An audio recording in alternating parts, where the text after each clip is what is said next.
You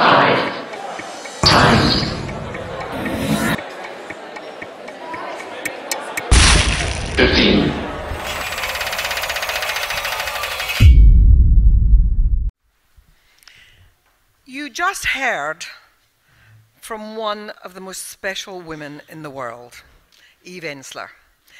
I met Eve, and I think I was trying to calculate it, but it must be something like 18 years ago, where Eve, when did you write Vagina Monologues first? 17 years ago. So Eve wrote the Vagina Monologues, this incredible piece of theatre which was about the experience of women and about our engagement with our own bodies, but also understanding what happened to the bodies of other women. And it spoke to men as well as women about our sexuality, about the abuse that there is of women, and so on. Then I really got to know her because I was involved with a project in a prison in upstate New York. And there was incredible work going on there, and I happened to be connected to one of the women who was serving a very long period in prison for political engagement and offences linked to her politics. And I was regularly there, and I made a film there because of a great project they had, trying to keep relationships with children going with their mothers. And Eve had started working in there on an extraordinary writing project where these women who were serving long prison sentences, but basically were so much themselves guilty about what they had done to their children, as well as what they had done by the commission of their offences. And it really linked back to some of the work that I was looking at around how women are judged by those sort of double standards around not just being offenders against the rules of society, but somehow offending against womanhood. And she made the most wonderful thing in that prison, where those women learned to connect with really who they were and what they wanted to be, and their writing was so powerful.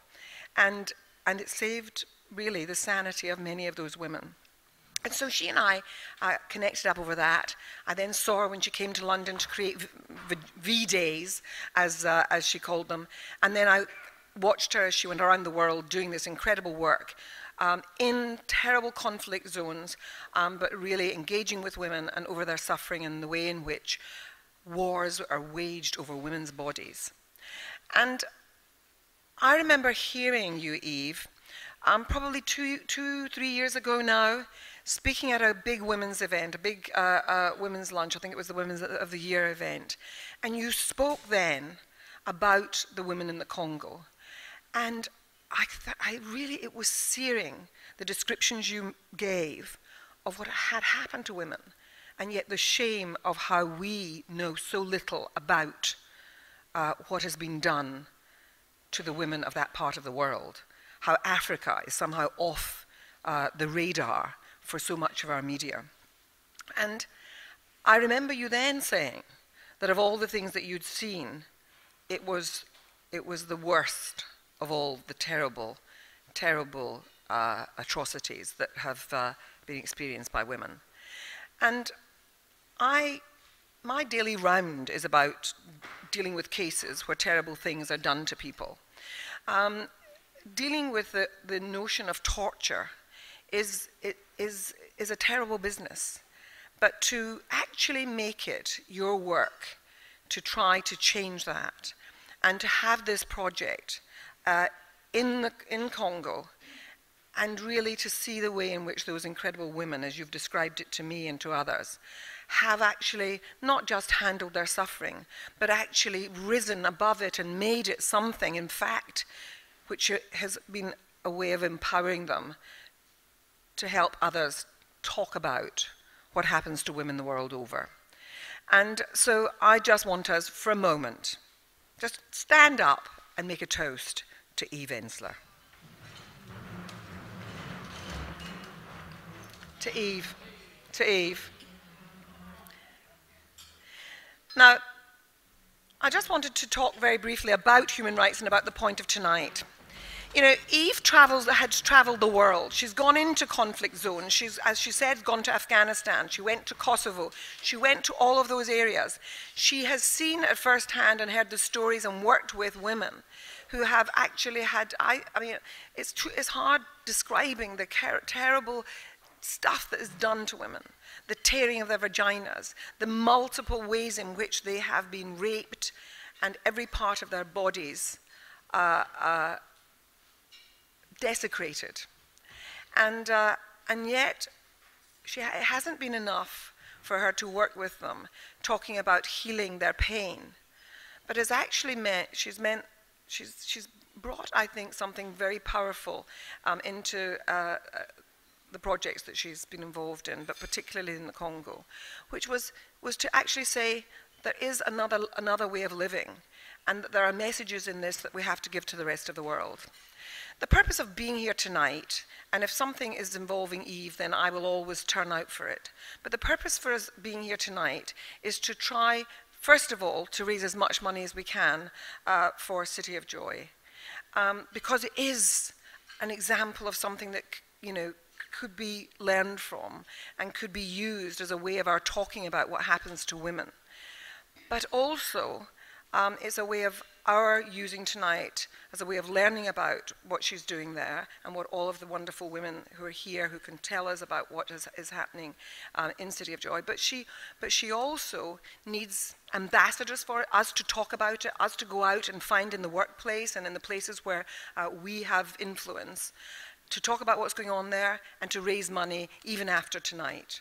I don't want it just to be confined to tonight. I want us to raise as much money as we can possibly do tonight, but I want us also to think of each and every one of us finding a way to have a fundraising event somewhere else that brings in more money for this incredible cause. You know, I feel that the business of human rights, there was a moment in 2000 at the millennium where I would be making speeches where I said, you know, that the 21st century was going to be the century of human rights in the way that the 20th century had been the century of spreading, you know, the idea of democracy. And by God, did I have my comeuppance come 2001? Did I have my comeuppance when I started seeing the ways in which it was a language that people would use and it would trip off people's tongues, but the reality was so different, and the horrors that are taking place in the world. And so sometimes our optimism about what can be done is in many ways, you know, dashed. But I still believe that it is a language that we can use about our common humanity, the way in which we can make a better world. And if we cannot find a language for describing the horror of pain, the one thing that we all know about is pain, and to actually step outside of ourselves and to imagine the suffering inflicted on these women and on their children, it is just too horrifying to imagine. And that is the thing that I want us to take away with us.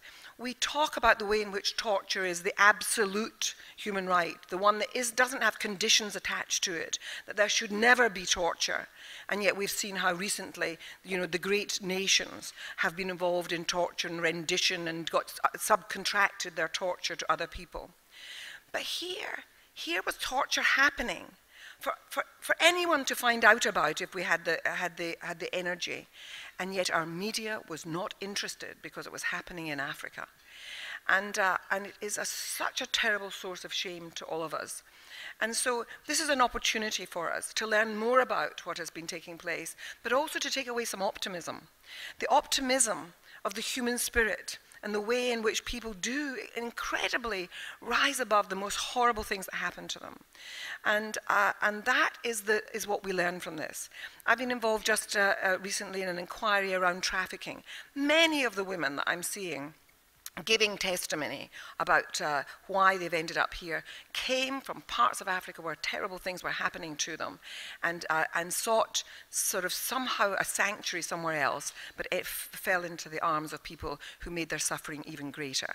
So all I'm saying to everybody in this room is there are ways that we can make a difference, and we have to take on that responsibility as women to other women and as men to women. And so I do hope that tonight that we may have come thinking that we'd make a small donation, donation, or even a sort of middle-sized donation, but I want you to do better than that. I want you really to do better than that. And so I want us to really say, you know, what was it we were going to do over this Christmas period, and what were we going to do with some of our money? Don't do it. Make this your gift to the world by putting your hands into your pockets and into your checkbooks for this cause tonight. And all I can say, Eve, is there hasn't been one project you've been involved in that I haven't seen making the best use of money. And I know, and I want everyone in this room to know, that for every pound that you're going to donate, the consequences of that pound are huge to the lives of the people that it will help. So please, whatever the sum was that you had in mind, I want you to triple it. So anyway, thank you. I'm really happy to be here. I love Eve Ensler. I'm happy to be here to say this is our cause. This is our cause for the months to come.